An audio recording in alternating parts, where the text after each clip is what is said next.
पाईल्सवरती औषध आहे का असे मेसेजेस आम्हाला नेहमी व्हॉट्सअपवरती विचारले जातात. तर त्याच्याच विषयी माहिती देणारा हा व्हिडिओ आहे. तर व्हिडिओ शेवटपर्यंत नक्की बघा. नमस्कार, मी डॉक्टर पुष्कर. नमस्कार, मी डॉक्टर अंकिता. तुम्ही बघत आहात जोडी आयुर्वेदाची.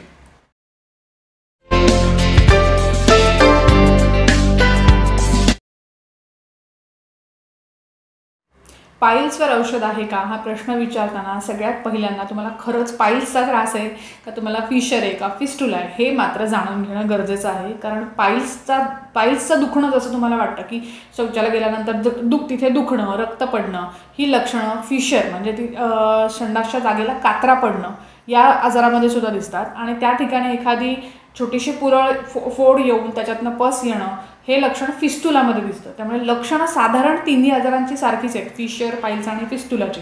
त्यामुळे तुम्हाला नक्की पाईल्सचाच त्रास आहे का हे आधी तुमच्या जवळच्या वैद्यांकडून जाणून घ्या आणि त्यानंतर आम्ही सांगितलेल्या औषधांचे उपाय करून बघा. तर पाईल्समधलं घरगुती उपायांमधलं पहिलं औषध आहे ते म्हणजे ताक. घरी बनवलेलं ताक. बाहेरचं जे मार्केटमध्ये जे टेट्रा पॅकमध्ये मिळतं किंवा मोठमोठ्या ब्रँडचं जे काही ताक मिळतं ते ताक नव्हे.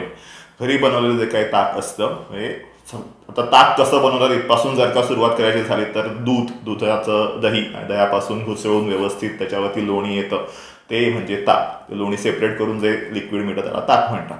तर ते ताक जे काय आहे ते ताक तुम्ही पाईल्समध्ये घेऊ शकता. पण नुसतं ताक प्यायचं नाहीये. ते ताकामध्ये तुम्ही सैंधव घालायचं आहे. सैंधव मीठ, नॉर्मल आयोडाइज सॉल्ट नाही, जे काय बाजारामध्ये मीठ मिळतं देश का नमक ते नाही, सैंधव मीठ घालायचं आहे. आणि ते सैंधव मीठ असलेलं ताक जे आहे हे पाईल्सवरचं एक औषध आहे. तर दिवसभरामध्ये साधारण 1 ग्लास मी पेशंटला जे ॲडव्हाइस करतो ते दुपारच्या जेवणानंतर किंवा तुम्ही सकाळी सुद्धा घेऊ शकता. 1 ग्लास ताक तुम्ही घेऊ शकता. तर हे एक पाईल्समधलं औषध आहे. दुसरं औषध म्हणजे तुम्ही पाईल्स झालेत म्हटल्यानंतर अनेक लोकांकडनं ऐकलं असेल की पाईल्स झाल्यानं मग सुरण खा, पाईल्स झाल्यानं मग सुरण खा.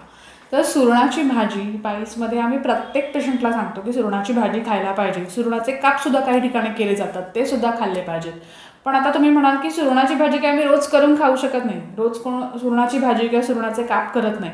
मग अशा वेळेला सुरणावलेह नावाचं एक औषध आहे. जसा च्यवनप्राश आहे तशाच प्रकारचं सुरणावलेह नावाचं औषध आहे जे तुम्ही रोज घेऊ शकता. म्हणजे सुरण तर पोटात जातोय पण रोज भाजी मात्र खायला लागत नाही आहे.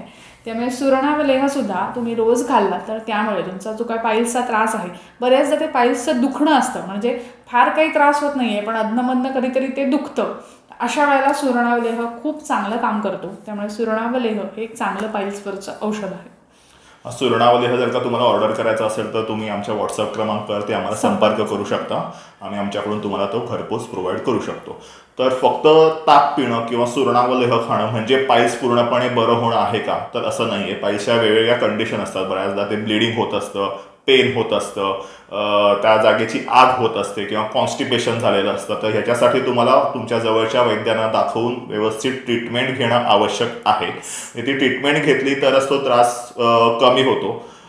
त्याच्याचबरोबर पाईल्समध्ये वेगवेगळ्या कोणत्या प्रिकॉशन्स घ्यायच्या आहेत किंवा इतर अजून काही घरगुती उपाय आहेत का ह्याच्यावरती आम्ही सेपरेट व्हिडिओज आमच्या फेसबुक पेजवरती किंवा आमच्या यूट्यूब चॅनलवरती पोस्ट केलेले आहेत. ते सुद्धा तुम्ही नक्की बघा.